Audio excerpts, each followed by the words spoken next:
De retour sur le plateau de la grande édition, nous recevons donc, comme je vous l'ai annoncé avant la coupure pub, Jean-Philippe Omotunde, spécialiste des humanités classiques africaines.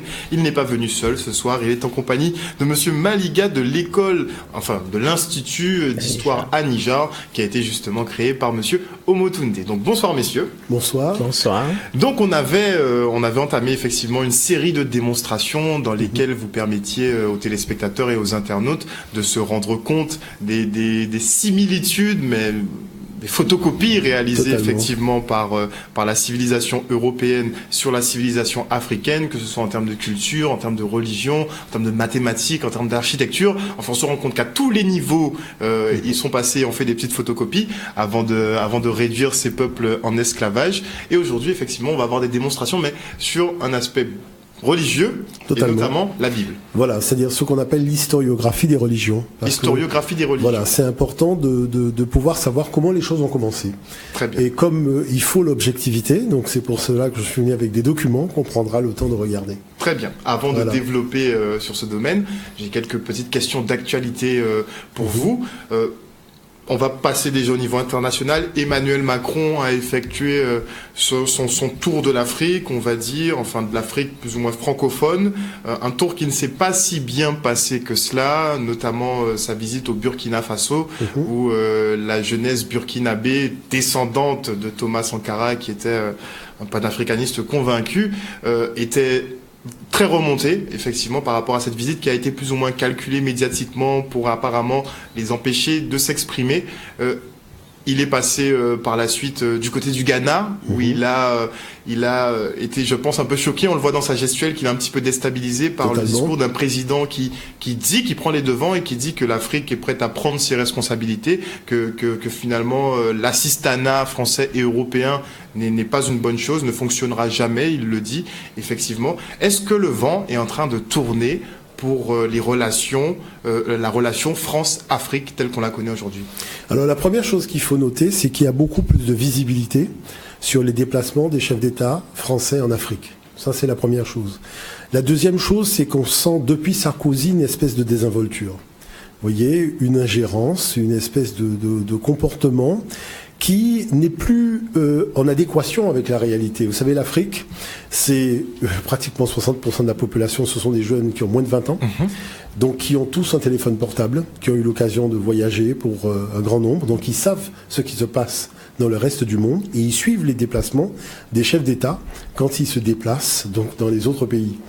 Donc cette espèce, je dirais, de désinvolture qu'ils voient de la part de chefs d'État qui viennent du Nord et qui viennent en Afrique, ils savent maintenant quelle est la réalité du sous-sol africain, les richesses du continent africain. Maintenant, les jeunes sont suffisamment informés.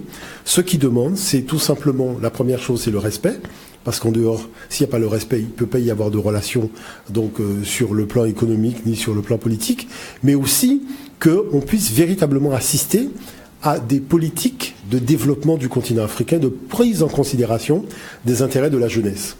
Et vous voyez que quand on remet sur le tapis les problématiques du franc CFA, vous voyez que ce sont toujours les mêmes pirouettes qui reviennent de la part des dirigeants français, qui ont encore du mal à comprendre que le vent a tourné. Vous voyez, mais il y a aussi certains dirigeants africains qui veulent le maintien de cette monnaie. C'est-à-dire qu'il faut bien comprendre une chose, il n'y a pas de dirigeants africains dans les pays de la zone franc CFA. Il y a des assistants de l'État français qui ont été placés là depuis l'époque coloniale pour gérer les intérêts des multinationales françaises. Ça, il faut le savoir. Mais la chose qui se passe aujourd'hui, c'est que la jeunesse du monde est en train bien de se rendre compte qu'il y a véritablement une paupérisation du continent africain qui s'organise à la vue et au nez de tout le monde. Et lorsque des pays tels que l'Inde, le Venezuela, la Chine, ces pays s'organisent pour pouvoir soutenir le développement économique africain, on fait comme par hasard chuter le cours du pétrole, de manière à mettre tous ces pays en difficulté, et finalement tout le monde fait la politique du retranchement, avec tous les problèmes qu'on a vus au Brésil, tous les problèmes qu'on voit au Venezuela, tout ce qu'on voit aussi au niveau du Nigeria et autres, parce que tout simplement, ces pays avaient axé leur développement sur une valeur, qui était la valeur du baril, le baril de pétrole. Le baril de pétrole, c'est une dégringolade extraordinaire. Eh bien, on voit que la situation est tendue. Par contre, comme par hasard, du côté des pays arabes, là où il y a des contrats, je dirais donc des ententes entre Américains et pétroliers arabes, on voit que la situation, on achète des Rafales, on dépense 400 milliards par là, 12 Même milliards si par là. les droits de l'homme ne sont pas tout à fait totalement, appliqués, mais c'est-à-dire que là, on voit bien qu'il s'est passé quelque chose, qu'il y a un jeu qui est le jeu du dessous de table, qui explique une réalité que personne ne veut expliquer aujourd'hui. Donc ça, c'est important de le souligner. Par contre, vous avez vu que quand il a été au Ghana, ça a été quelque chose de totalement différent. C'est-à-dire cette Afrique qui est debout, qui est consciente de son potentiel. C'est pas l'Afrique qui a besoin de l'Europe, c'est l'Europe qui a besoin de l'Afrique. Et ce discours-là, vous voyez, commence à s'instaurer et des mesures conservatrices sont prises de manière à faire en sorte que l'Afrique puisse se tourner vers de vrais partenaires qui soient des partenaires qui lui permettent tout simplement d'organiser le développement à tous les niveaux. Et ça, c'est important. Moi, la dernière chose que je dirais, sur laquelle il faut faire très attention, c'est l'enseignement. C'est l'enseignement, c'est-à-dire il faut être capable, quand je parle d'humanité classique africaine, il faut que l'enseignement africain soit africain. Il faut arrêter d'être la tutelle intellectuelle, d'être sous tutelle intellectuelle extérieure, dans tous les domaines, y compris dans tout ce qui concerne la philosophie et la spiritualité. Parce qu'on voit que finalement, tout le monde n'est là que parce qu'il y a des choses à prendre dans le sous-sol. S'il n'y avait rien en Afrique, il n'y aurait eu personne. Et on le voit ailleurs. Vous voyez, ça c'est important de le souligner. Et justement, sur l'aspect culturel, on en discutait tout à l'heure, le président du Bénin, lui, a décidé de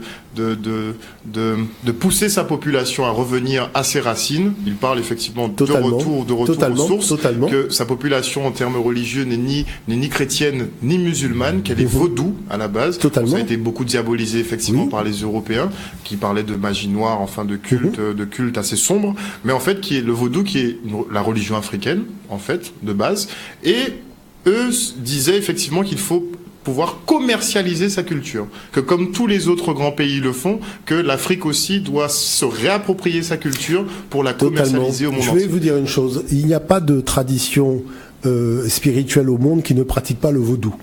Hein, il faut quand même se rendre compte que quand vous avez du feu qui se manifeste dans un buisson, quand ça arrive en Israël, on dit que c'est une manifestation telle X, et quand ça arrive au Bénin, on dit que c'est une autre manifestation. Et pourtant, c'est la même manifestation. Vous voyez, donc vous voyez que c'est du jeu de colonialisme. Et ça, je dirais, il faut que véritablement l'humanité se réveille. Parce qu'il y a des manipulateurs de conscience qui organisent la division entre les êtres humains. Regardez toujours la finalité, c'est quoi? Diviser les êtres humains. Vous voyez, donc tous les terrains de division sont exploités pour organiser la division, déjà entre le sud et le nord, et ensuite, au niveau du sud, organiser entre ceux qui sont X, ceux qui sont Y, ceux qui sont Z. Puisque la stratégie, c'est d'organiser à grande échelle la division. Mais maintenant que l'Afrique est en train plus ou moins de s'unir, on voit qu'il y a une espèce de front commun qui se prépare, notamment avec les présidents du Togo, du Ghana ou encore du Bénin. Il y a une alliance qui est en train de se créer, qui prend de plus en plus d'ampleur. La France est vue comme un pays traître depuis l'exécution de Kadhafi. C'est-à-dire que la France parle beaucoup, mais concrètement, on voit rien. Et ça, il faut se le dire. Mais ils disent, paradoxalement, Macron est dans une posture, par exemple, vous devez prendre votre indépendance. Il a dit au Burkina Faso, oui. Je ne suis pas là pour réparer la climatisation. Totalement. Bon, les douanes, mais bon, on ne parle pas d'Areva, qui quand même produit beaucoup d'électricité au Burkina Faso. Mais effectivement, derrière, en sous-jacent, on a la crainte d'un nouveau Sankara. Puisque effectivement, si l'Afrique peut prendre son envol comme elle le souhaite, pourquoi l'avoir exécuté? On sait que c'est principalement sous ordre français qu'il a été exécuté. Donc moi, ce que je me demande, c'est si, sous couvert de prenez votre indépendance, volez de vos propres ailes, on ne nous attend pas au tournant pour jouer au bal-trap un peu avec. Je vais vous dire une chose, la France a toujours pratiqué le double langage. Vous voyez, toujours pratiquer le double langage, ça il faut le savoir, attention. Hein. Le code noir a été présenté comme quelque chose d'extrêmement positif. Faut comprendre ça, hein, c'est-à-dire c'est l'art de la dialectique. Bon, le problématique de fond, c'est que le Mali est un exemple. Vous voyez, l'armée française se déploie au Mali contre un ennemi que personne n'a jamais vu. Hein. Exactement. Est-ce le terrorisme que tout le monde cherche. Mais que tout le monde cherche. Mais qui a distribué les armes? C'est encore la France, à l'époque de la Libye. Et c'est éprouvé puisque des armes ont été retrouvées sur ces fameux rebelles. Mais bien sûr. Donc on voit bien que il y a quelque chose d'extraordinaire, c'est qu'on organise la désorganisation d'un pays à grande échelle comme la Libye.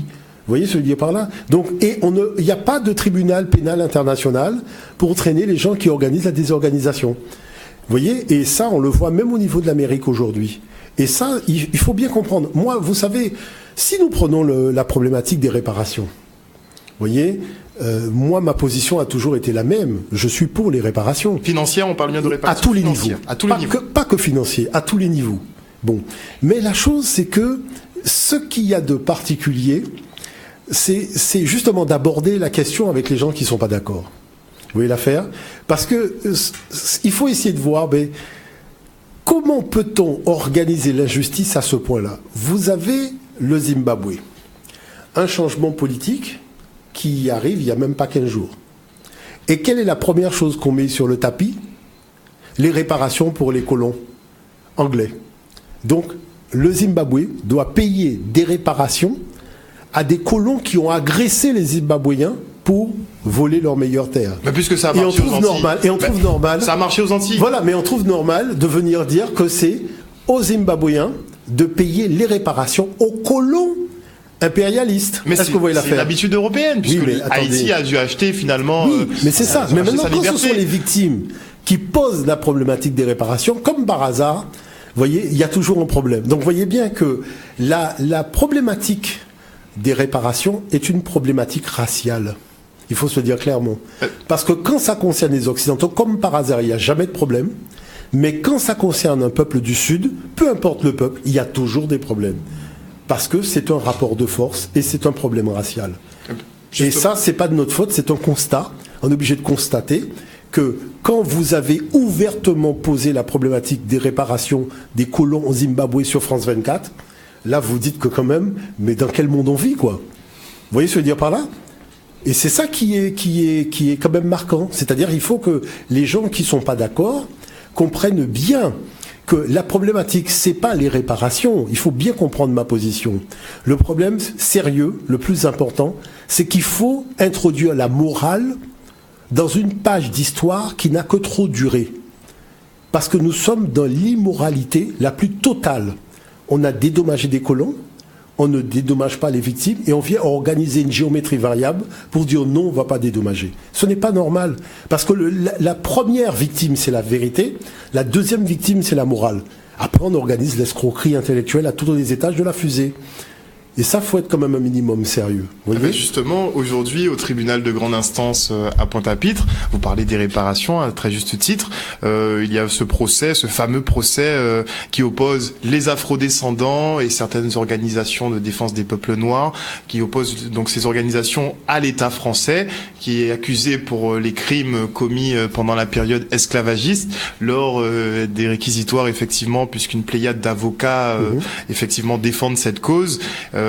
À un moment donné, il a été abordé le fait de permettre, en fait, lorsque l'on demande réparation, j'ai beaucoup aimé cette présentation, le fait que quand on demande réparation, en fait, c'est pour permettre à l'homme européen, donc l'Ocoderm, en fait, de réintégrer, lui, l'humanité. Parce qu'en déshumanisant, effectivement, l'homme noir, sciemment, il essaie de déshumaniser lui-même et que reconnaître à tous les niveaux, pas simplement sur une loi mémorielle, mais réparer aussi financièrement et tout ce que ça induit, ce serait leur permettre de réintégrer l'humanité. Parce que vous êtes dans une situation où l'Europe est jugée partie. Il n'y a pas de neutralité dans le bourreau qui se juge. Mais attendez, il faut être quand même un petit peu sérieux. Moi, j'ai toujours dit que c'est une affaire qu'il faut régler le jour où le juge n'est pas occidental. Parce que tout autant que vous êtes jugé parti, mais c'est pas de la justice. Il faut être quand même un petit peu sérieux. Vous voyez, il y aurait eu n'importe quel autre peuple ou personne d'ascendance d'une autre civilisation à la place du juge, vous auriez eu une orientation différente des débats. Est-ce que vous voyez ce que je veux dire par là ? Mais là, quand vous êtes dans une problématique, vous avez un individu qui est jugé parti, qu'est-ce qu'il peut faire ? Il ne va organiser que l'escroquerie intellectuelle. Et ça, il faut se le dire clairement. Est-ce que vous voyez l'affaire ? Mais la chose, c'est justement de continuer à avancer. Parce que le combat pour les réparations est un combat non seulement qui est juste, mais c'est un combat qui est moral. Vous voyez ce que je dis par là ? Les Indiens d'Amérique, prenons même du Canada et autres, ont mené ce combat. Vous voyez ? Et je dirais, on n'a entendu personne venir dire, oui, voilà, les Indiens aussi demandent réparation. Mais pour l'entier, c'est différent. Mais attendez, mais c'est quand même extraordinaire cette affaire. Mais c'est quand même extraordinaire cette affaire. Oui, mais quand on a fait passer effectivement la départementalisation, le fait de franciser, d'assimiler. Non, il faut bien comprendre une chose. Toutes les expériences qui ont été menées en termes d'assimilation forcée ont été des échecs. Il y a eu un article dans le journal Le Monde qui a traité de cette problématique-là, parce que l'Australie a été un terrain d'expérimentation. Le Canada a été un terrain d'expérimentation de l'aliénation par l'éducation scolaire, voire même le fait de prendre un enfant indien et de l'amener dans une famille européenne pour le forcer à oublier sa culture. Tout ça n'a été finalement, ça s'est soldé par des échecs. Donc tout le monde sait aujourd'hui que lorsque un enfant va à l'école et qui peut pas parler le créole, comme je dirais, attendez, vous avez chez vous une diversité de cultures qui constitue une richesse. Qu'est-ce qui fait que cette richesse ne peut pas s'exprimer dans le cadre d'un apprentissage? C'est votre penchant colonialiste. Il faut se le dire clairement, mais ça sert à rien de tourner autour du pot. Parce qu'on va tourner autour du pot, on va perdre du temps et on finira par dire finalement c'est quoi. Autant le dire d'entrée de jeu. Vous voyez ce que je veux dire par là? Parce qu'aujourd'hui, on n'a plus de temps à perdre. Il faut appeler un chat un chat. Parce que moi, je vois, il y a beaucoup d'écoles à travers le monde où les enfants ont la capacité de parler leur langue maternelle et d'avoir la langue nationale. Sans que ça ne dérange personne. Parce que on veut miser sur la positivité de toutes les cultures, c'est-à-dire les apports positifs de ces cultures dans un brassage qui permet de tout simplement compter sur les esprits les plus pragmatiques de la nation. Vous voyez l'affaire? D'où qu'ils viennent d'ailleurs. C'est-à-dire que on voit bien qu'on revient à la case départ. Parce que aujourd'hui, vous savez, moi quand je vais dans le sud de la France, les Occitans, ils peuvent parler occitan dans le cadre de l'enseignement. Les Bretons, vous avez vu où ils en sont aujourd'hui, on parle breton dans les écoles, c'est-à-dire ça se fait partout.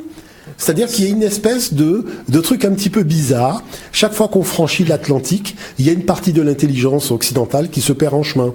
Vous voyez, c'est ça qui est extraordinaire. Alors, avant de passer la parole à Monsieur Maliga pour clore effectivement ce débat sur l'actualité et en venir justement sur la religion, on va du côté du téléphone pour un appel d'auditeur. Allô, oui, bonsoir. Allô, oui, bonsoir, monsieur. Déjà, éteignez votre téléviseur, écoutez dans le téléphone.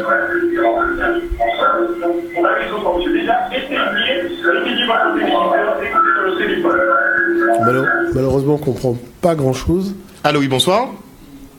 Ah, il est en train de lui donner les directives, puisqu'on veut s'écouter en même temps qu'on fait l'intervention, on veut se voir, mais il faut couper le son.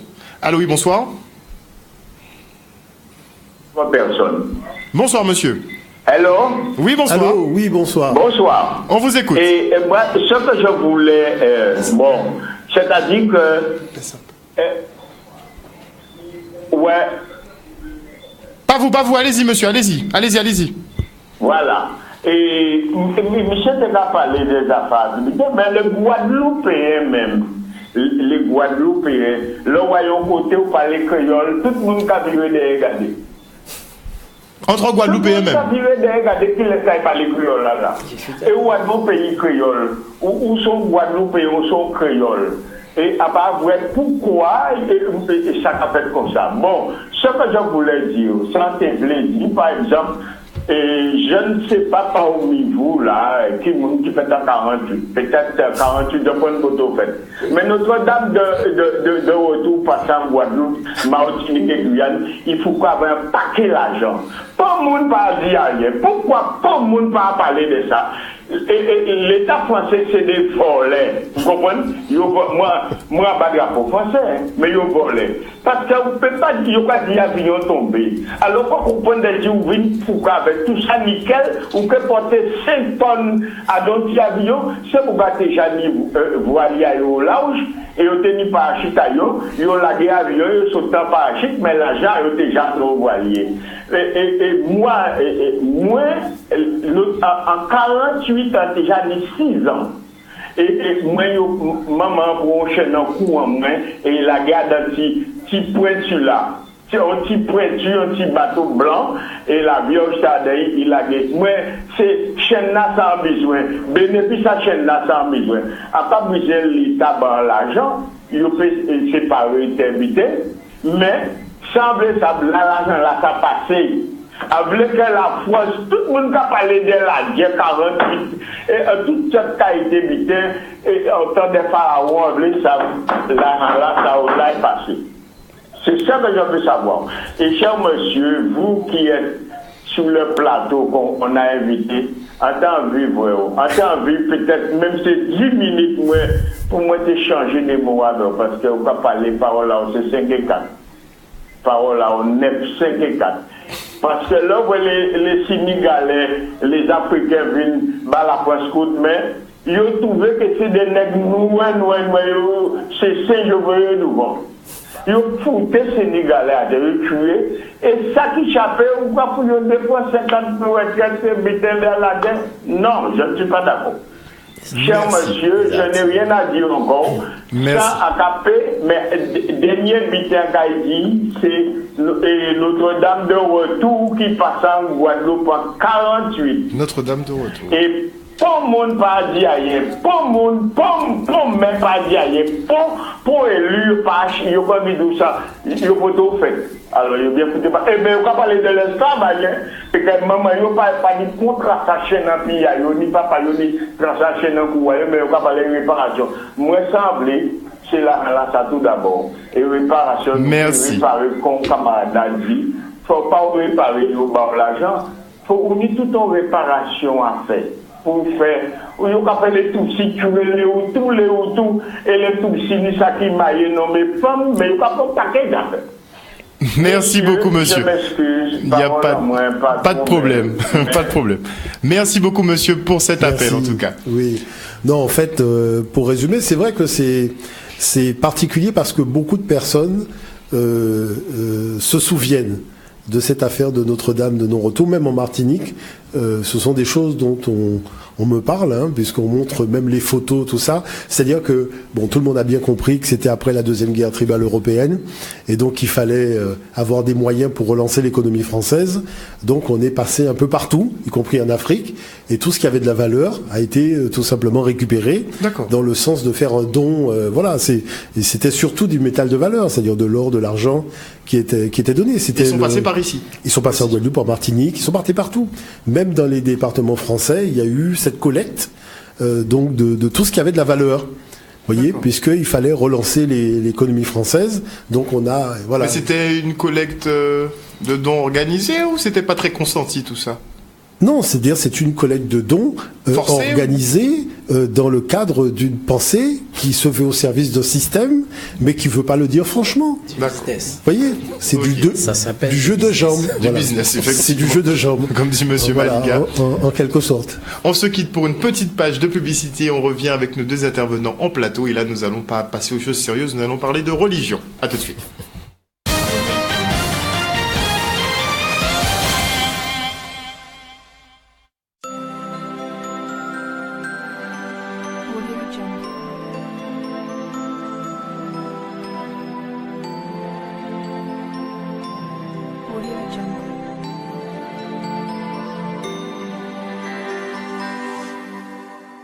Chez Nutrifarm, retrouvez vos 3 univers favoris. L'élevage, la jardinerie et l'animalerie, le tout en un seul et même endroit, avec 300 mètres carrés entièrement dédiés et plus de 3000 références pour plus de choix allant de l'accessoire à l'alimentation en passant par la vente d'animaux. Nutrifarm, c'est bien sûr une équipe disponible pour vous conseiller dans vos achats. Et comme depuis 10 ans, votre satisfaction est notre priorité, Nutrifarm est ouvert tous les jours et même les jours fériés. Nutrifarm, Zac de Fortil à Goyave, téléphone 0590 38 90 18.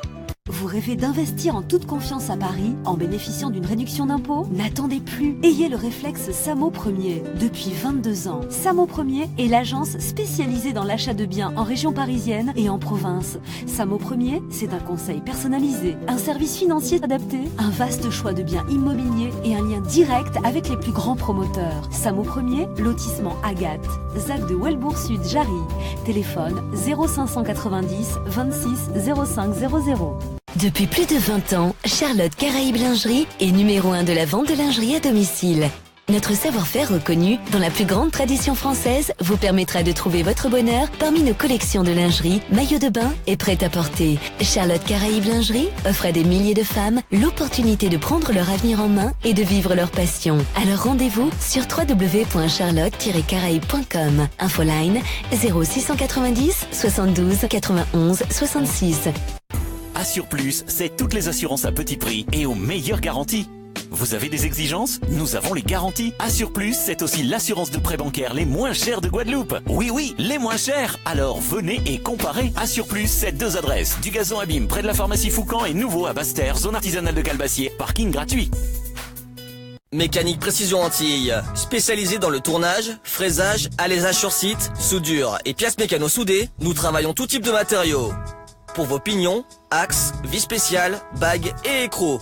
Des usines telles que Albioma Caraïbes, EDF, Géothermie Bouillante nous font confiance pour la maintenance industrielle de leur site. MPA vous propose également la découpe plasma à commande numérique jusqu'à 30 mm d'épaisseur sur acier, inox et alu. Mécanique Précision Antilles, 0590 99 17 00. Cellulite, kilo en trop, manque de fermeté. Essayez vite les soins masseurs de dernière technologie des instituts Happy Beauty. La cryolipolyse, le Cellu M6, le SP original, le palpé roulé, la lipocavitation et bien d'autres soins encore. Les soins masseurs Happy Beauty, ça fonctionne. Qu'attendez-vous pour prendre en main votre silhouette? Happy Beauty, c'est 3 adresses pour mieux vous servir. Jarry, Rézet et Capesterre. Nouveau Chopoto, le spécialiste des pièces détachées automobiles de marque allemande. Audi, Volkswagen, Seat, Skoda, Opel et BMW en Guadeloupe. Chopoto, c'est la référence des pièces qualité d'origine à prix métropole depuis 40 ans. En ce moment, moins 20% sur tout le magasin. Chopoto, ouvert du lundi au vendredi de 8h à 17h non-stop et le samedi de 8h à midi. Chopoto, rue de l'Industrie à Jarry, 05 90 99 05 88. Plus d'infos sur la page Facebook Chopoto Guadeloupe. Sovia BTP construit la maison de vos rêves. Avec 30 ans d'expérience, découvrez nos maisons individuelles Sovia BTP clé en main. De type traditionnel, en bois, béton ou mixte, à partir de 117 000 €. Des constructions aux normes, des délais respectés, la maîtrise de tout corps d'état. Sovia BTP, c'est également des bungalows, kiosques ou carbets et la rénovation. Donnez vie à votre projet avec Sovia BTP. 0690 908 475. Pour découvrir les charmes de Marie-Galante, adressez-vous à Telle location. Location de 4x4, minibus 9 places, véhicules 7 places et voitures de tourisme climatisées à partir de 31 € par jour. Pour plus d'informations, rendez-vous dans nos agences de Grand-Bourg et Saint-Louis ou contactez-nous au 0590 97 15 91 ou 0690 71 44 96. Et pour plus d'authenticité, possibilité de balade en charrette. Faites de bonnes affaires chez les commerçants du plus grand centre commercial multimarque de la Guadeloupe. En moins de 5 minutes, grâce au parking gratuit Quai Lefebvre, à l'entrée de la rue Lamartine, les commerçants réunis de Pointe-à-Pitre vous offrent 10 € de remise immédiate.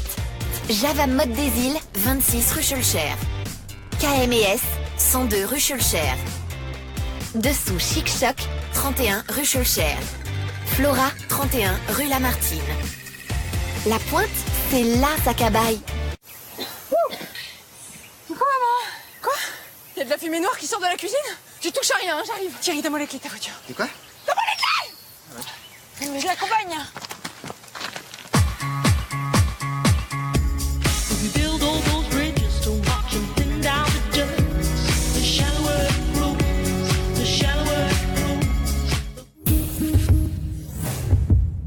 Sinon, elle habite loin, sa mère. C'est toi. Vous recherchez une formation diplômante et qualifiante dans les domaines du tertiaire? Depuis 10 ans, KLG Caraïbes œuvre sur le terrain pour vous former. KLG Caraïbes propose des titres professionnels, des remises à niveau, des découvertes de métiers, mais aussi des formations courtes en informatique, en langue et en comptabilité pour les demandeurs d'emploi et salariés avec possibilité de financement. Le partenaire de votre réussite, c'est KLG Caraïbes à Capesterre-Bello, Pointe-à-Pitre, Moulay-Baïf. Téléphone 0590 93 27 60. Urgence, dépannage, réparation, rénovation, ne cherchez plus, contactez SOS Travaux, 24 h sur 24 et 7 jours sur 7. Avec SOS Travaux, faites des économies et profitez d'un service rapide et de qualité. Une plateforme, un seul interlocuteur. Quels que soient vos besoins, appelez le 0590 55 36 18 ou commandez nos prestations via notre site www.sos-travaux.fr. SOS Travaux, avec vous au quotidien.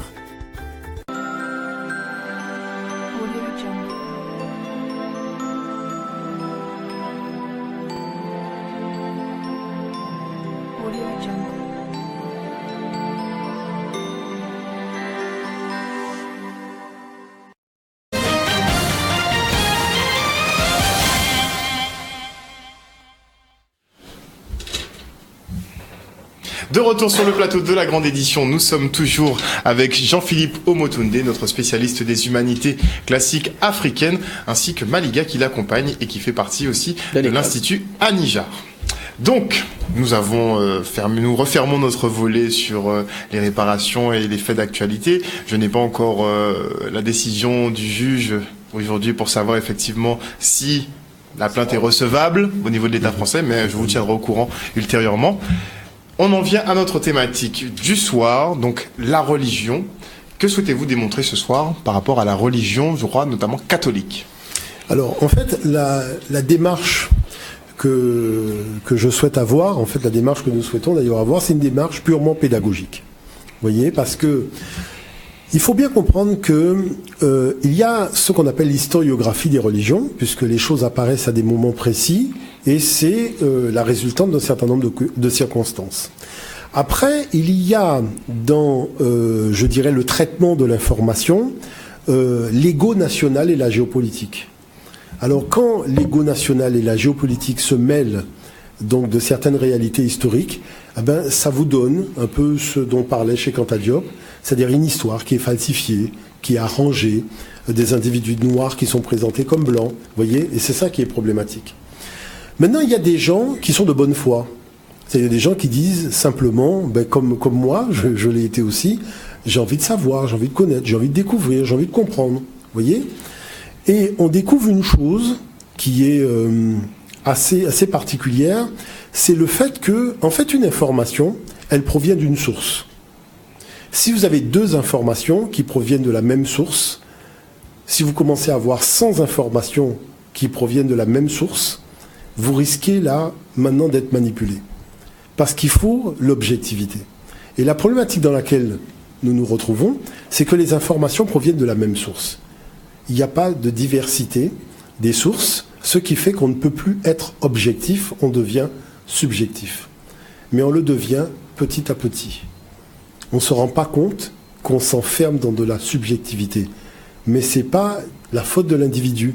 C'est parce qu'il y a un moment, il ne s'est pas posé la question de celui qui lui fournit les informations. Parce que toute information poursuit un but géopolitique. Il n'y a plus, en ce bas monde malheureusement, d'informations neutres. Mais dans la religion, en plus, on évite les questions un peu dérangeantes. Mais c'est-à-dire que dans ce, il faut bien comprendre une chose. Hein. Les anciens faisaient de la spiritualité. Ils ne faisaient pas de religion. La religion, c'est quelque chose qui est apparu dans le fonctionnement des États avec, je dirais, des objectifs politiques et des intérêts économiques. Donc on a arrimé, je dirais, une pensée philosophique à des intérêts géopolitiques et à des intérêts matérialistes. Donc tout est centralisé.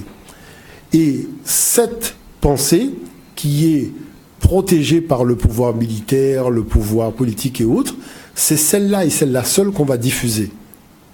Et c'est ce qui se passe quand vous avez un pays qui est à tendance telle chose. Eh ben c'est vrai qu'il y a une uniformité de la diffusion de l'information. Maintenant, la chose qui se passe, c'est que nous sommes des Africains. Ça veut dire que l'homme est né en Afrique. Ça veut dire que, normalement, dans la continuité réelle des choses, comme pendant des centaines de milliers d'années, il n'y a eu que des Africains, et l'écriture est une invention africaine, ça voudrait dire que, normalement, il devrait y avoir une source d'information venant du continent africain. Or, toute la documentation qui est présentée est une documentation qui passe sous silence l'Afrique, pas simplement dans le domaine religieux, mais dans tous les domaines. Dans tous les domaines, vous avez carrément une marginalisation systématique de l'humanité africaine dans tous les domaines. Et il y a un exemple qui circule énormément sur les réseaux sociaux, ce sont les théorèmes de Thalès et Pythagore qui devraient être rebaptisés, puisqu'on a découvert que c'est Yamessou. Voilà, Yamessou, qui est un mathématicien africain qui a consigné ce théorème sur un papyrus 1000 ans avant Thalès et Pythagore. Vous voyez ? Donc c'est là où nous rentrons véritablement dans la dimension géopolitique. Maintenant, il se passe quelque chose. Quelqu'un qui se dit, tiens, il y a un documentaire à la télévision, je vais prendre le temps pour le regarder. Eh bien, c'est pour cette raison que je voudrais vous passer, premièrement, un extrait d'un documentaire. Morgan Freeman décide de se poser la question, Mais quel est le plus ancien texte où on a parlé de la résurrection après la mort et de la vie éternelle? Et voilà qu'avec des moyens colossaux, il part à travers le monde. Et nous allons regarder le premier extrait et vous allez voir où finalement tout le monde l'emmène. On peut y aller. Nathan, est-ce qu'on peut avoir le premier extrait, s'il te plaît?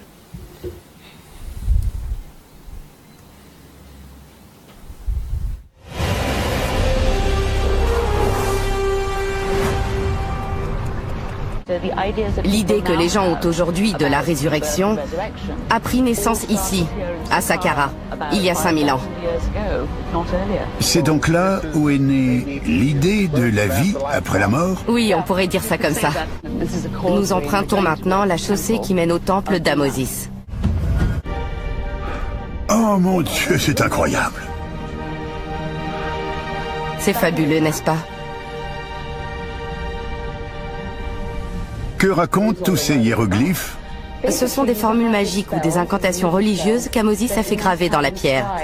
Quand l'heure était venue de passer de ce monde-ci à l'autre, il devait réciter toutes ces formules et elle lui fournissait des instructions. Lorsqu'il traversait des passages dangereux, par exemple, elle lui disait que faire ou que dire. Que disent-elles précisément? Il y en a une ici qui permet à Amosis, en récitant la formule magique, de triompher des démons. Cette autre-là indique qu'Amosis continuera à s'élever et que son âme vivra éternellement. En gros, celle-ci lui permet d'établir sa domination sur toutes les créatures à tête de démons. Son nom est inscrit sur toute la longueur du mur. C'est ce que j'étais en train de regarder. Il y a plein de dessins identiques. Et ça, c'est son nom? Oui.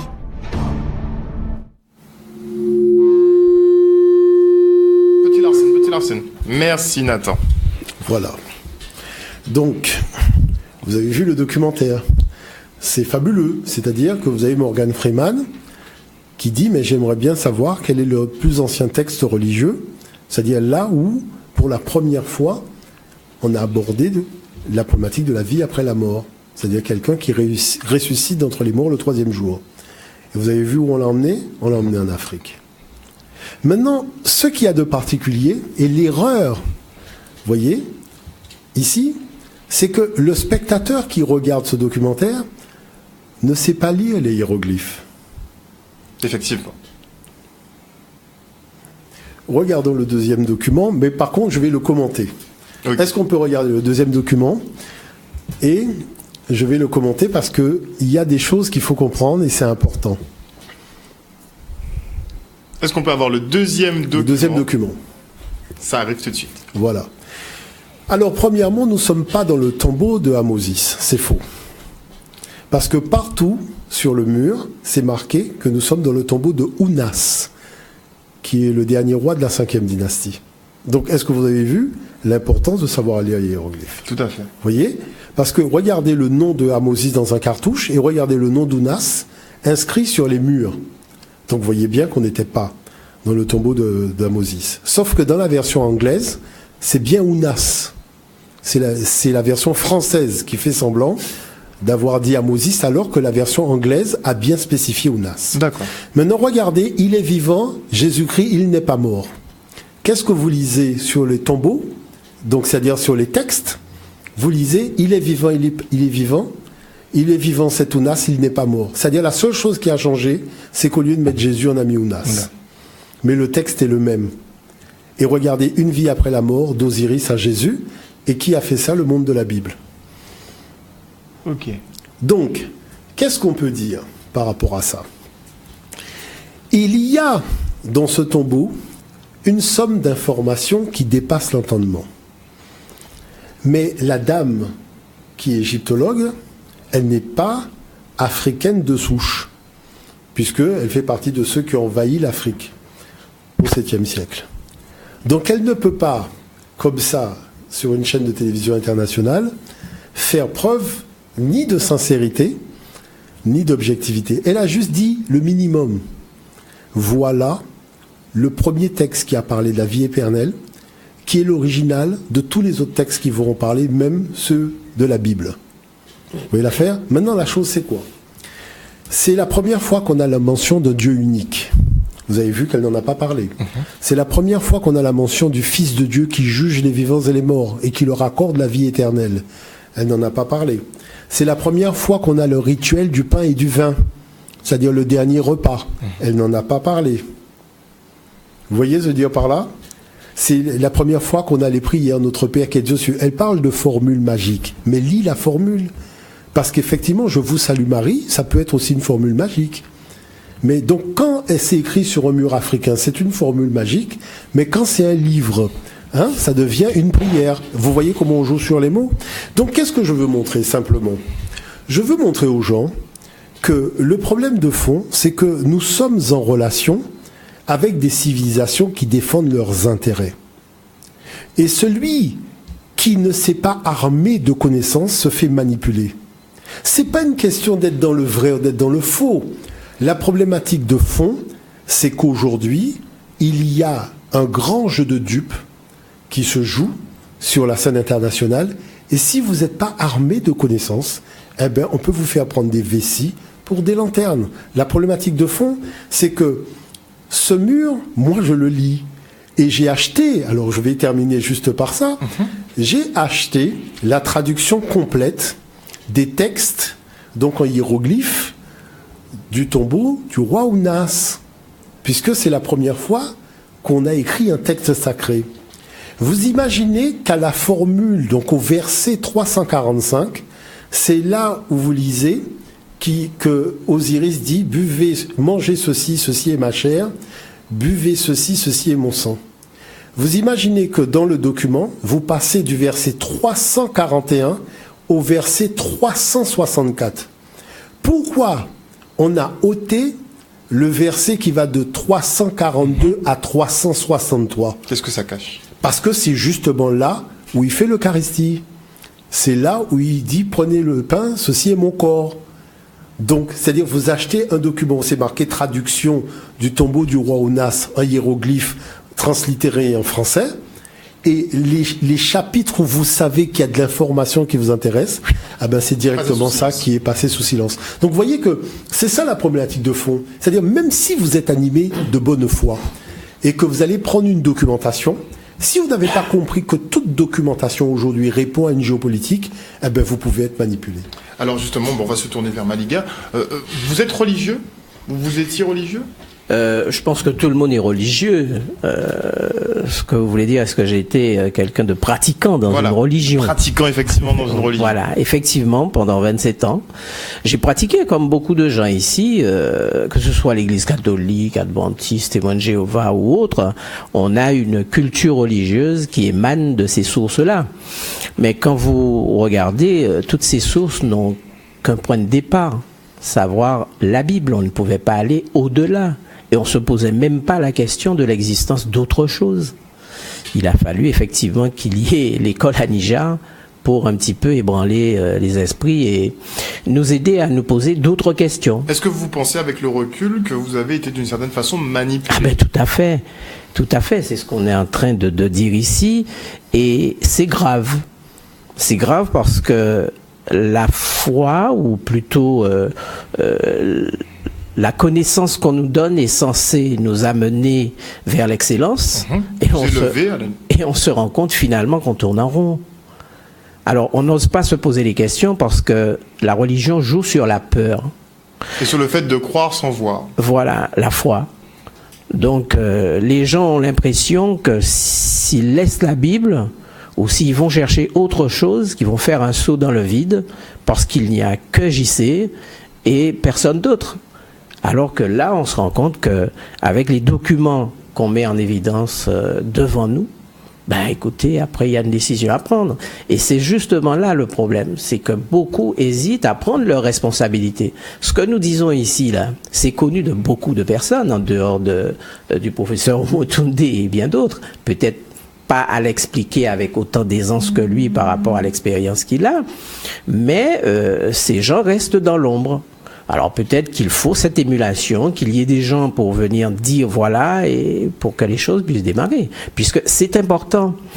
On peut choisir la religion qu'on veut, mais on n'a pas le droit de ne pas connaître sa culture, de ne pas connaître d'où l'on vient, Parce qu'en fait, c'est ça qui va nous guider dans la vie, nous aider à, nous éviter d'être manipulés. Mais est-ce que justement la Bible ne trouve pas beaucoup d'écho auprès des populations noires, parce qu'il faut le dire, beaucoup de Noirs sont croyants et croient dur comme fer en la Bible, en l'état, qui en fait est un document qui a été modifié, savamment plagié et modifié.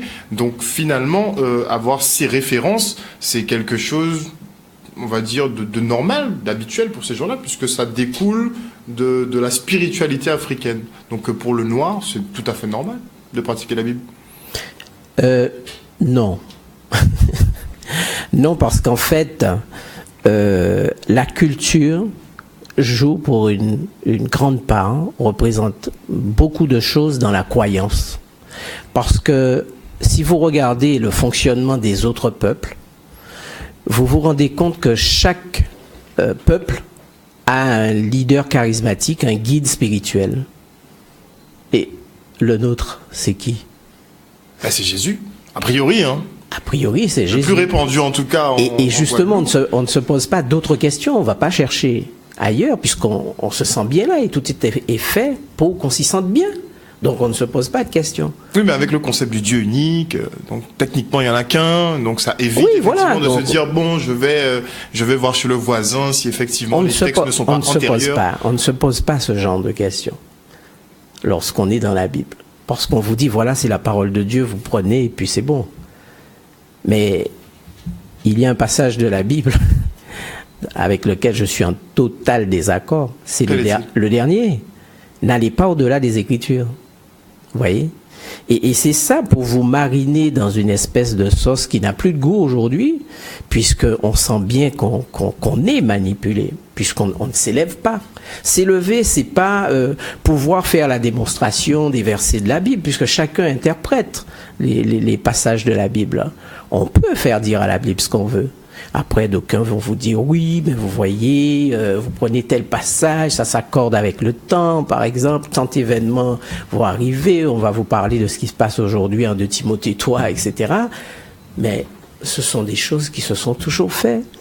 Aujourd'hui, avec les informations, la possibilité, les moyens techniques qu'on a, on découvre que telle chose s'est fait. On a aujourd'hui les choses en temps réel avec WhatsApp et compagnie.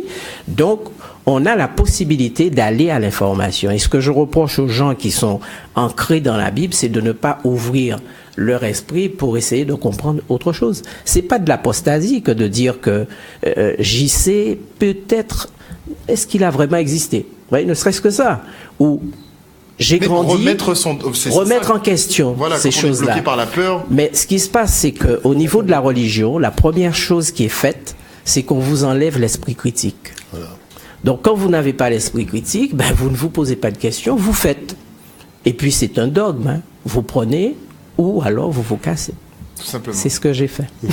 C'est un choix que vous avez fait, mais quand même, au bout, il y a eu un long travail, puisque vous êtes quand même resté une bonne vingtaine d'années dans ce milieu. Donc, c'est vrai que la déconstruction prend du temps. Ça peut aller très, très vite quand vous êtes à l'école à Niger. Très, très vite. Mais comment vous êtes arrivé à l'école à Niger? Ah, ça c'est une longue histoire. Vous croyez qu'on a du temps? Si vous avez du temps, je peux vous expliquer ça. C'était un concours de circonstances, mais brièvement, c'était un concours de circonstances. Alors, quelqu'un vous a aiguillé? Non, ça remonte à 7 ans.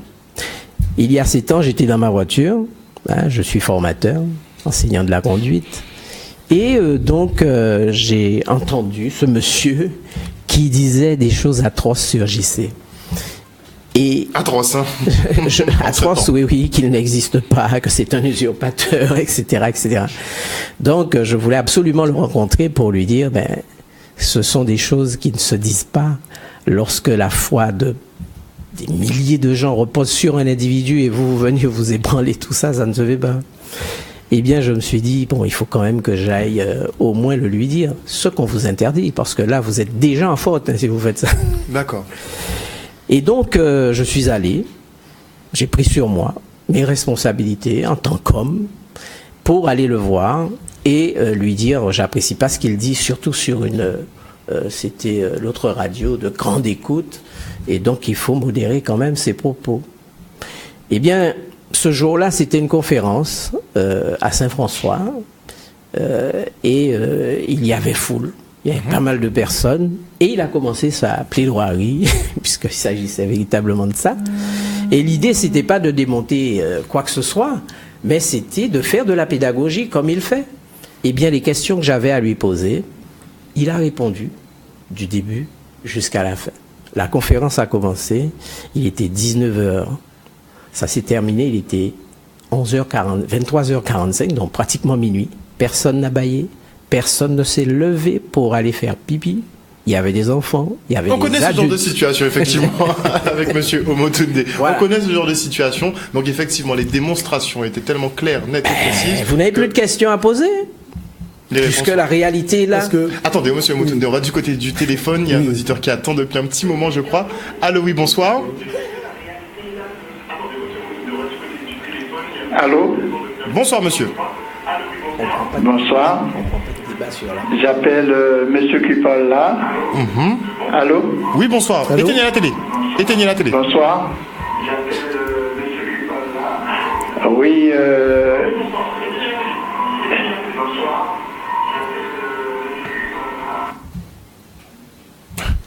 Voilà, chers téléspectateurs, quand vous appelez, soit vous ne restez pas devant votre poste de télévision, soit vous coupez le son. Si vous laissez le son pendant que vous passez à l'antenne, il y aura un effet Larsen, donc on va pas se comprendre, il y aura un écho pas possible, donc on ne se comprend pas. j'ai appris le langage de monsieur.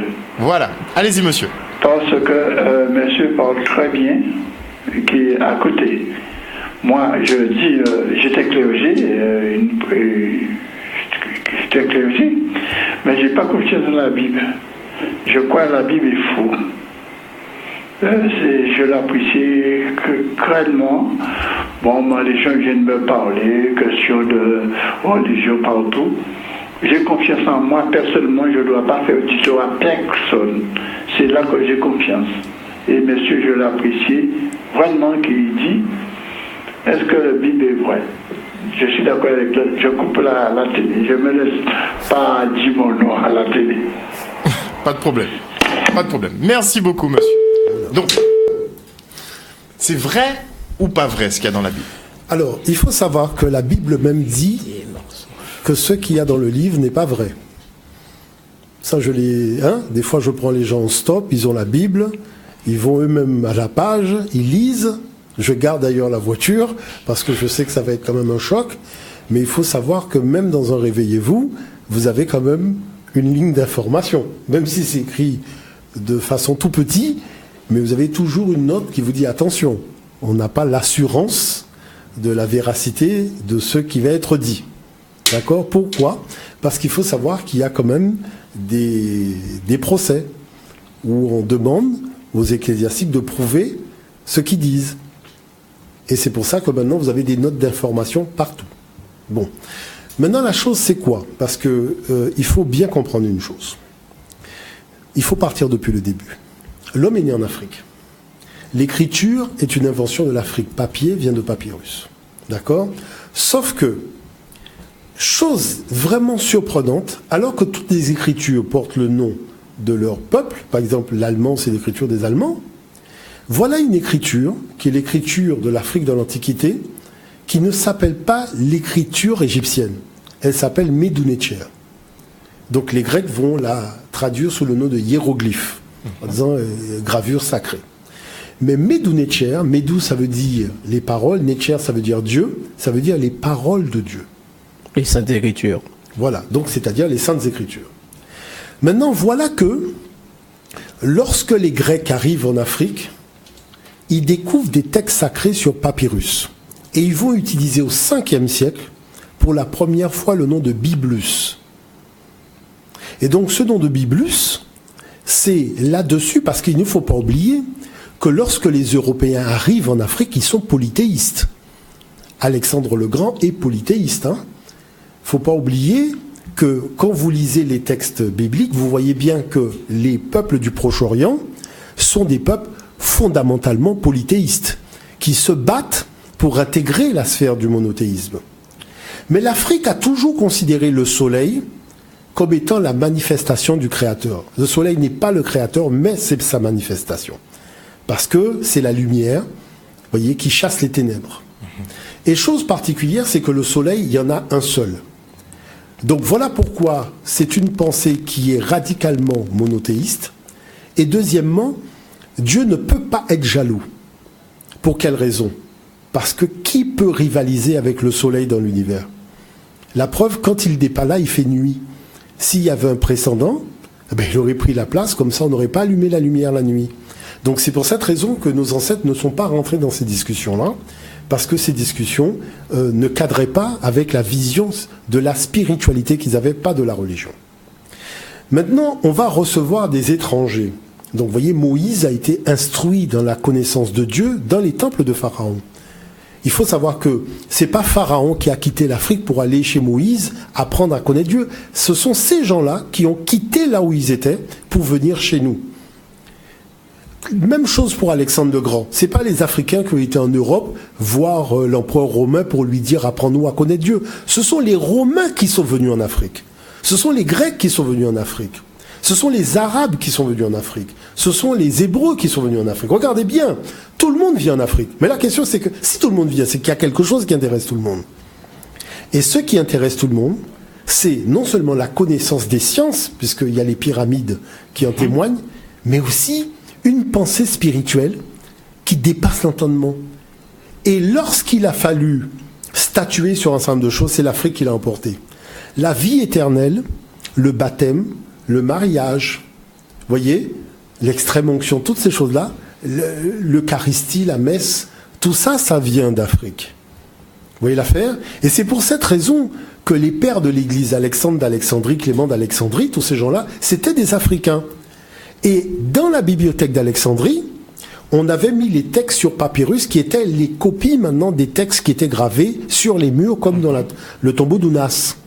Donc voilà que, ayant maintenant des documents, quand vont faire les peuples, ils vont traduire dans leur langue les textes, et le mot Biblus, quand les Européens vont traduire la totalité des textes africains, ils vont maintenant réacclimater ça à leur culture, parce que l'Afrique est matriarcale.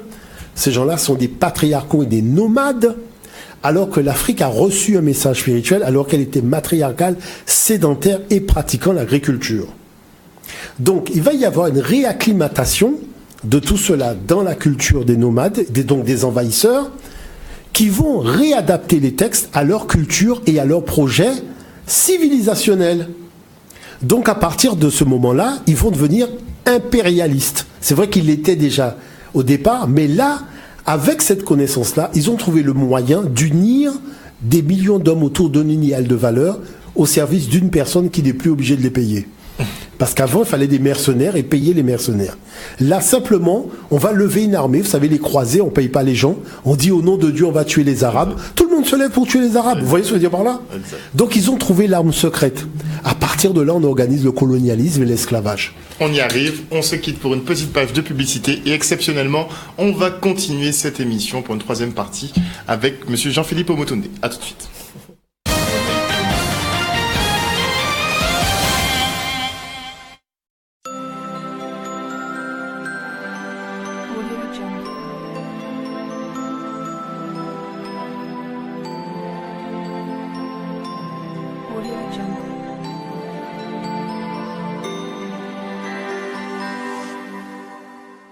Savez-vous à quoi rêvent vos pieds lorsqu'ils sont fatigués?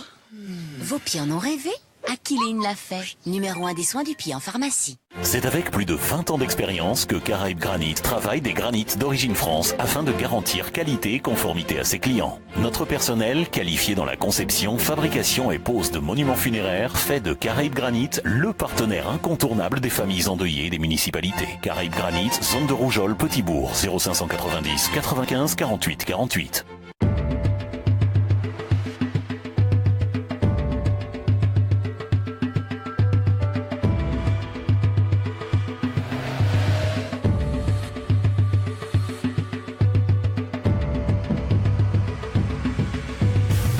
Victime d'accidents de la route, victime d'agression, nous défendons vos droits à indemnisation. Cabinet Nicolas Dubois, avocat. Votre défense d'une main de maître. La Mutuelle de France-Unie, section Antilles-Guyane, avant tout solidaire. Conseils personnalisés, assistance de vie quotidienne gratuite, actions de prévention, aide financière aux adhérents caractérisent le fonctionnement de proximité de la Mutuelle de France-Unie. Une gamme de produits répondant à vos besoins. Chef d'entreprise, découvrez nos offres adaptées au contexte économique local pour vos salariés. Pour toute demande de devis gratuit, contactez l'agence de la Mutuelle de France-Unie la plus proche de chez vous. La Mutuelle de France-Unie, votre santé d'abord. Hey, je m'appelle Dusty. Désolé, je suis couvert de moisissures, de bactéries et autres saletés. Et si j'en suis contaminé, votre maison l'est aussi. Quand je suis malade, votre facture d'électricité augmente. Vous rincez mes filtres, mais la saleté se cache plus loin à l'intérieur de moi. Mes amis d'Hydroclean sont là pour un nettoyage en profondeur. Oh, ça fait du bien. Hydroclean, respirez la santé. Contactez-les au 06 90 401 700. Le restaurant Jardin Panda Wok vous propose un concept unique en Guadeloupe. Les spécialités asiatiques et japonaises en buffet à volonté wok et grillade. Pour 18,90 € et dans un cadre agréable, offrez-vous un voyage culinaire aux saveurs de l'Asie. Des plats préparés sous vos yeux avec des produits frais et de qualité. Alors, envie de saveurs asiatiques? Le Jardin Panda Wok, rue Alfred Lumière à Jarry. Téléphone 0590 800 888. Tu as entre 18 et 30 ans et tu n'as ni diplôme ni qualification professionnelle? Du coup, pour trouver du travail, c'est chaud. Mais t'inquiète, l'école régionale de la deuxième chance est là. Définis ton projet professionnel, conforte tes bases scolaires pour ensuite bénéficier d'une formation ou d'un contrat de travail. Toi aussi, rejoins l'école régionale de la deuxième chance. L'école régionale de la deuxième chance, c'est 2 adresses. Saint-Claude, téléphone 0590 25 42 83 et Jarry, téléphone 0590 92 47 72. Découvrez la Boudinière, artisan charcutier spécialisé dans le boudin. Nous sommes fiers de notre savoir-faire artisanal, transmis de génération en génération, car il est gage de qualité et de respect des méthodes de production. À la Boudinière, retrouvez les saveurs authentiques du vrai boudin traditionnel. Nos produits sont disponibles en barquette ou en vrac dans les supermarchés proches de chez vous. La Boudinière à Capesterre, téléphone 0590 86 20 61. À partir de décembre, retrouvez-nous également au centre-cœur de Jarry. La célèbre marque Crocs a maintenant son magasin en Guadeloupe. Découvrez une grande variété de modèles pour hommes, femmes, enfants et professionnels. Facile de trouver une Crocs à son pied. Crocs Utilex, c'est à Basse-Terre, 17 rue du Docteur Pita. Utilex, c'est aussi un espace multiservice pour la vente et le remplissage de cartouches d'encre, vos plaques d'immatriculation, la reproduction tout type de clés, les photos sur support, les copies, fax, scan et reliure. Téléphone 0590 25 64 60. Les dessous Chic Choc sont spécialisés dans les grandes tailles pour vous, mesdames. Du bonnet A au bonnet K, de la taille 85 au 130, les bustiers et les soutiens sans bretelles grande taille jusqu'au 110H. Les dessous Chic Choc, c'est également une très belle collection de maillots de bain du 85B au 100HH pour les 2 pièces et jusqu'au 115G pour les 1 pièce. Avec des marques de renom telles que Fantasy, Freya, Simone Pirel ou Acol. Retrouvez Dessous Chic Choc à l'angle des rues Gelcher et Barbès à Pointe-à-Pitre. Téléphone 05 90 68 47 25. Sexy Quad Evolution, le magasin référence pour l'achat de vos 2 roues, quad et overboard. Trouvez votre bonheur parmi nos nombreux modèles de dirt bike. C'est fun et nos prix sont abordables. Pour vos pièces détachées, le SAV, les réparations toutes marques, nous proposons un service personnalisé, des conseils sur l'achat d'accessoires, ainsi qu'un service de carte grise, tout véhicule et plaque d'immatriculation. Sexy Quad Evolution, le partenaire de vos loisirs, rue de l'ancienne prison, Lamentin, 0690 90 40 93. Du 4 au 16 décembre 2017, votre centre Bien-être Énergie Vitale fête ses 39 ans. À cette occasion, nous sommes donc très heureux de vous inviter à notre journée portes ouvertes le samedi 16 décembre 2017 de 8h à 12h. Au programme, animation, dégustation de fruits à pain, cadeaux, des promotions vous seront proposées. Un rendez-vous à ne pas rater au 20 Vieux-Bourg Abîme, 05 90 90 18 98.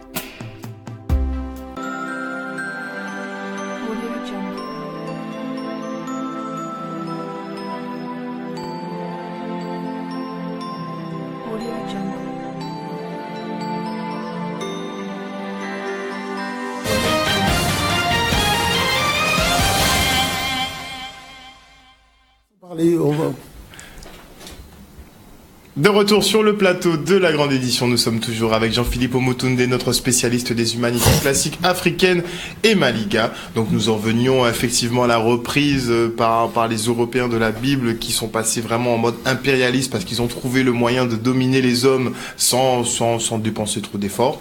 Et effectivement, on a d'autres vidéos à visionner, comme vous le soulignez. Totalement. C'est-à-dire que pour faire avancer la réflexion, je me disais autant apporter de l'eau au moulin de la réflexion des téléspectateurs, ce qui nous permettrait justement, et qui leur permettrait aussi de gagner en objectivité.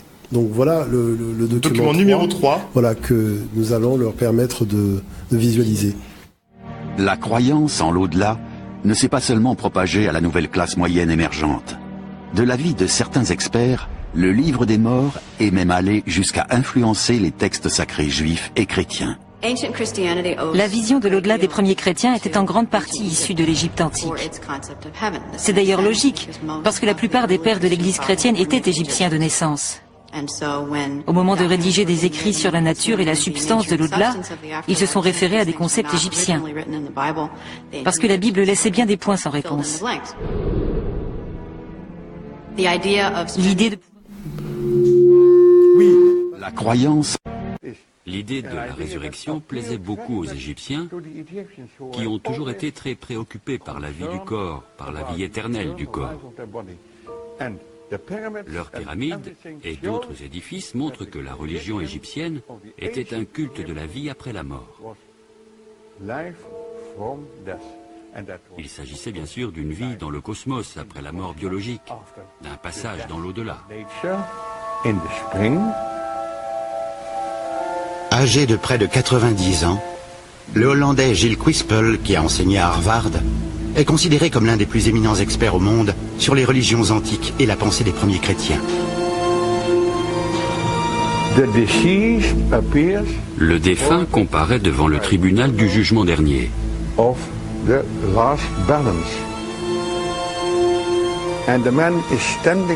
L'homme se trouve devant la porte qui donne accès à la salle de l'absolue vérité. Et c'est là que se trouve aussi Osiris. Osiris est un dieu qui apparaît sur la terre sous une forme humaine. Il apporte à l'homme de précieux enseignements et lui apprend le culte des dieux. C'est un dieu civilisateur, si on veut. Ensuite, il est mis à mort par les forces du mal. Il ressuscite, il monte au ciel où il sera le juge des âmes à la fin des temps. Les tombeaux égyptiens fourmillent de représentations qui retracent ces événements.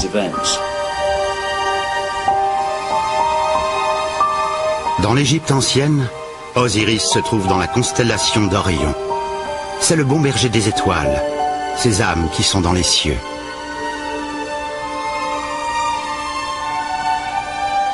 C'est loin d'être la seule image mythique qui ait annoncé les concepts beaucoup plus tardifs du christianisme.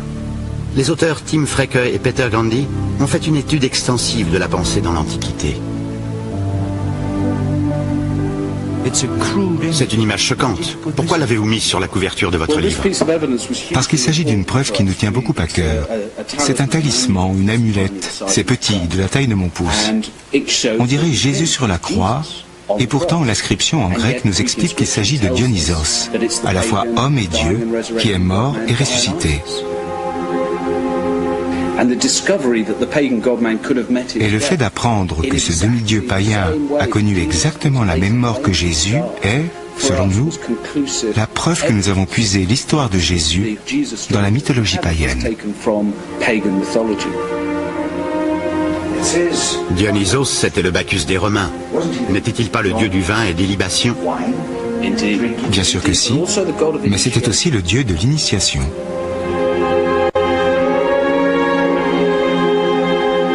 Dieu du vin, à l'origine, et dieu mineur, Dionysos, c'est-à-dire littéralement fils de Dieu, se transforme plus tard en rédempteur.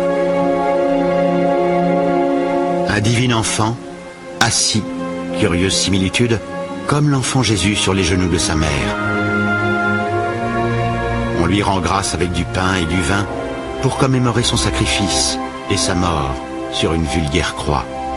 Il ressuscite et monte au ciel. C'est la version grecque d'Osiris. Il meurt à Pâques et ressuscite au bout de 3 jours. Il monte aux cieux.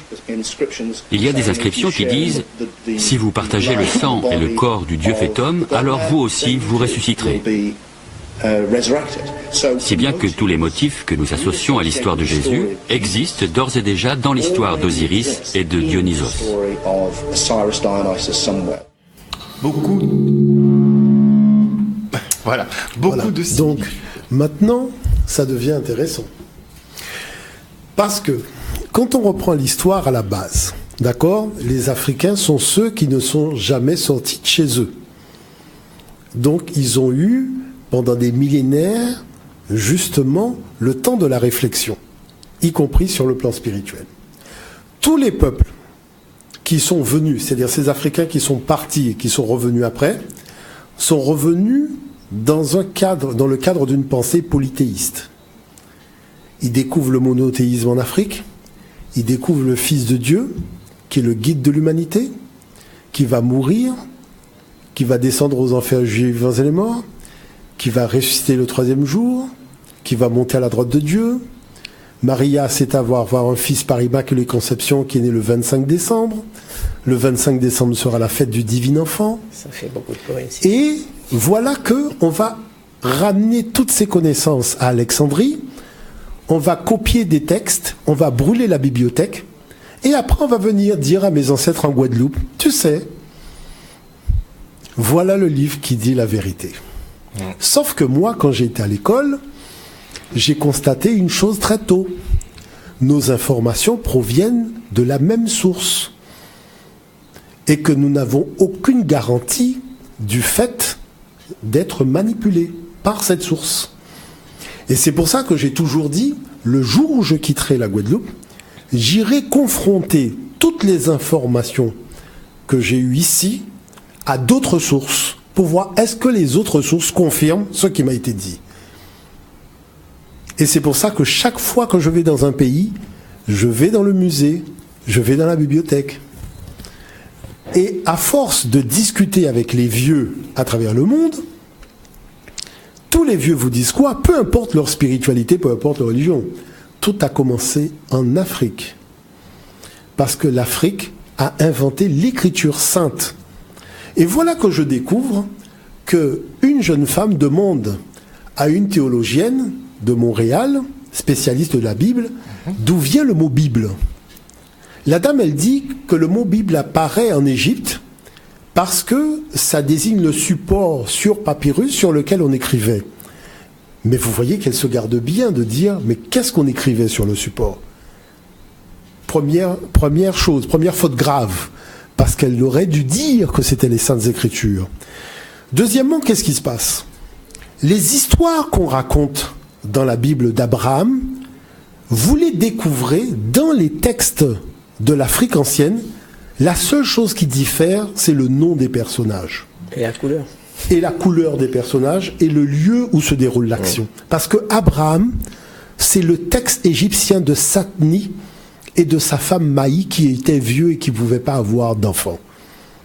Et lorsque Dieu dit à Satni, « Ô Satni, un fils te sera donné et tu l'appelleras du nom de Sénosiris », qu'est-ce que vous découvrez à propos d'Abraham? « Ô Abraham, un fils te sera donné et tu l'appelleras du nom d'Isaac ». Donc, il faut savoir qu'il y a quand même des congrès de théologie qui sont organisés à travers le monde. Et ces congrès de théologie statuent qu'il y a eu copie. Et c'est pour ça que dans la Bible, je vous dis que dans la Bible, quand vous lisez les notes d'information, on vous dit que ces textes sont des copies de textes plus anciens.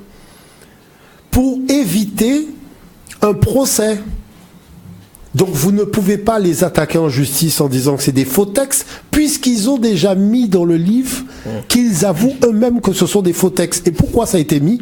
Parce qu'il y a eu des procès, parce qu'il y a eu des débats où ils ont perdu. Mais ça, ce n'est pas porté à la connaissance des non-spécialistes. Parce que l'enjeu de l'affaire, c'est quoi? C'est la nature outrancière de l'impérialisme qui veut que l'homme soit né en Afrique, que Dieu ait créé l'homme africain, qu'il ne lui ait pas parlé, qu'il ne lui ait pas donné de texte sacré, qu'il ne lui a pas parlé de son fils, qu'il ne lui a pas parlé de la résurrection, c'est-à-dire un niveau, si vous voulez, d'ignominie et de prétention qui dépasse même le niveau d'immoralité dans l'histoire de l'humanité. Vous voyez l'affaire? Et en tant que colonisateur, apporteur de la mort et du génocide des populations du Sud, il serait, lui, le porteur de la connaissance de Dieu qu'il apporte sur un bateau négrier dans lequel il y a 450 de mes ancêtres enchaînés à fond de cale. Et il aurait, il faut quand même admettre qu'un colonisateur, quand il est venu pour coloniser, il n'y a plus rien qui l'arrête. Vous voyez?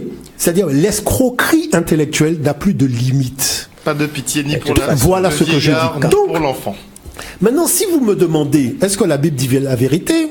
Puisqu'une auditrice, effectivement, nous demande... Je vous dirais que la Bible est au service de l'impérialisme occidental et que la seule vérité que dit la Bible, c'est la vérité de l'impérialisme occidental. Voilà. C'est-à-dire l'organisation de l'injustice comme un phénomène de justice. Mais est-ce que ce n'est pas un peu... on va pas dire méprisé, mais il y a une internaute qui nous demande si la Bible a été écrite par l'homme et inspirée par Dieu. Non. Alors je vais vous dire les choses très clairement, parce qu'il faut repartir depuis la base. Nos ancêtres n'avaient pas l'intention d'écrire un texte sacré au départ. Je parle de cela il y a plusieurs dizaines de milliers d'années.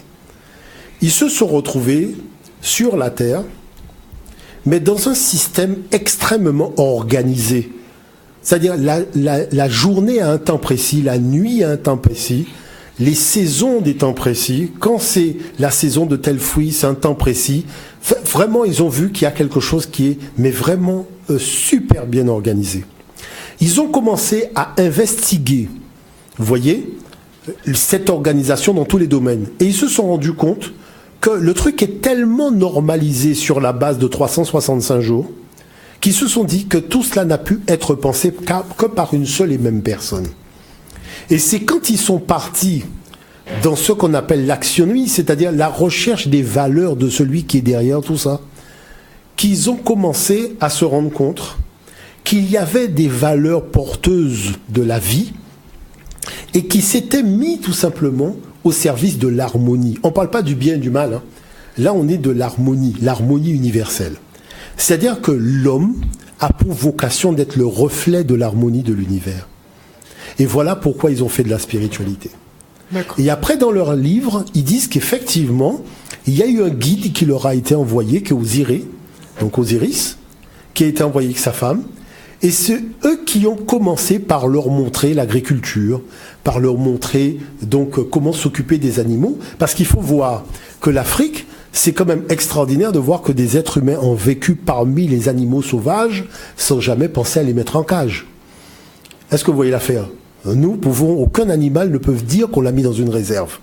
Ce sont les autres qui mettent les animaux en réserve. Nous, on n'a jamais fait ça. Donc à partir de ce moment-là, comme la pensée de l'harmonie universelle a été celle qui a été à l'origine de la pensée spirituelle, donc qu'est-ce qui s'est passé? Il s'est passé que la possibilité de manipuler les consciences humaines, c'était pas possible. Parce que si l'univers a porté chacun de ses enfants, donc, et lui a permis de toucher terre, c'était pour lui permettre de s'élever. Parce que quand vous plantez du blé, vous voyez que toutes les tiges s'élèvent. Donc c'est pareil pour l'humanité. Quand l'humanité est là, chacun représente une tige qui doit pouvoir à son élévation. Donc le but originel. Donc le but, c'était de la spiritualité. Maintenant, la religion est apparue lorsque sont arrivées des nations impérialistes qui ont voulu contrôler à grande échelle la pensée humaine en organisant le prototype de pensée et en l'imposant par la force, même par l'esclavage. Parce qu'il ne faut pas oublier une chose. C'est quand même le Code noir qui a fondé la pensée chrétienne dans notre pays. Et cette pensée chrétienne, comme le dit Victor Schellcher lui-même, c'est à coups de fouet et à coups de bateau qu'on a fait faire les gens faire le Notre Père, parce que les gens connaissaient d'autres dossiers. Ces dossiers-là, ils les trouvaient un peu futiles. Vous voyez ce que je veux dire? Non, il faut dire les choses clairement. Il les trouvait un petit peu futiles. Donc, il a fallu des coups de bâton et des coups de fouet. Vous voyez? Et Henri Vallon parle aussi de ces coups de fouet que prenaient les gens pour faire la prière du soir et la prière du matin. Donc on voit bien que c'est-à-dire quand vous commencez à enquêter sur l'histoire de cette affaire-là, vous êtes dans une histoire qui est nauséabonde. Maintenant, en 2017, vous voyez, on veut vous raconter une version qui n'est pas celle de l'histoire, une version qui n'est pas celle de la vérité, et on veut vous faire accepter cette version au forceps en vous faisant croire que l'homme serait né en Afrique, mais ce serait le seul demeuré des variétés humaines. Qui n'est pas évolué. Vous comprenez ce que je veux dire par là? Donc, vous voyez bien que lorsque vous revenez à la réalité, c'est pour apprendre aussi à cette humanité nordique qu'il faut quand même un petit peu à un moment arrêter de prendre les gens pour des imbéciles. Vous comprenez ce que je veux vous dire par là? Parce qu'il y a un moment quand même, il faut arrêter. De toute façon, la science est en train de voilà, il y a un moment, il faut arrêter. Alors maintenant, la différence, c'est quoi? La conclusion rapidement, monsieur Omotunde, puisqu'apparemment le temps nous fait défaut, il nous reste 2 minutes. Ah oui, mais je voulais que... Bon, très simplement. Rendez-vous. Oui, très simplement. Je dirais simplement, c'est une chose. Il faut savoir que la pensée de nos ancêtres est celle-ci, fondamentalement. Il faut déjà avoir trouvé en soi-même la paix intérieure, de manière à pouvoir aller la chercher à l'extérieur. Et que, finalement, et c'est ça le fondement, celui qui est en paix avec lui-même est forcément en paix avec son prochain. Il n'y a pas de convoitise des choses de son prochain parce qu'il est en paix avec lui-même. Vous voyez, c'était ça, je dirais, le fondement de l'enseignement d'Osiris dont on a parlé ici. Maintenant, après, tout ça est parti un peu n'importe comment, a suivi des intérêts géopolitiques, et malheureusement, ce qu'on raconte aujourd'hui n'a pas de sens. Voilà ce que je voulais dire avant de passer la parole à Maliga pour une conclusion. Non, moi je dis très, très sincèrement, et c'est même un appel parce que il faut bien comprendre la problématique des choses, c'est qu'aujourd'hui, si on est un peuple dominé, c'est simplement et uniquement parce qu'on n'a pas pris le temps d'étudier. Aujourd'hui, la possibilité d'étudier, de comprendre les choses nous est donnée, eh bien allons-y, l'école à Niger est là. Et justement, on se donne rendez-vous jeudi prochain pour la suite, effectivement, de ces explications. Et j'aurais quelques petites questions, je pense, par rapport à Jésus, puisque beaucoup de gens se demandent qui il était, s'il a vraiment existé, puisqu'il y a des égyptologues qui disent que non, c'est une invention. D'autres disent que il n'a pas beaucoup vécu, effectivement, aux alentours de Jérusalem. Il a plus vécu en Égypte. Il a reçu un enseignement égyptien. Il y a des ouvrages complets dessus. Donc j'aurais quelques petites questions là-dessus. Le meilleur exemple pour savoir s'il a existé, c'est étudier Flavius Joseph. Qui était juif et qui mentionne qu'une phrase. Merci beaucoup en tout cas, messieurs, d'être venus sur ce plateau ce soir. Merci à vous, chers auditeurs. Vous aussi, chers internautes, qui disent une fois de plus que ce que vous dites, effectivement, est vrai, qu'il ne faut pas faire... il faut faire la différence entre religion et spiritualité. N'hésitez pas à poser vos questions. Jean-Philippe Omotunde se fera un plaisir d'y répondre la semaine prochaine, donc jeudi prochain à 19h. Mais on se donne rendez-vous demain à 18h30 pour une prochaine grande édition. Passez une excellente soirée à l'écoute de nos programmes et n'oubliez pas effectivement de chercher la vérité.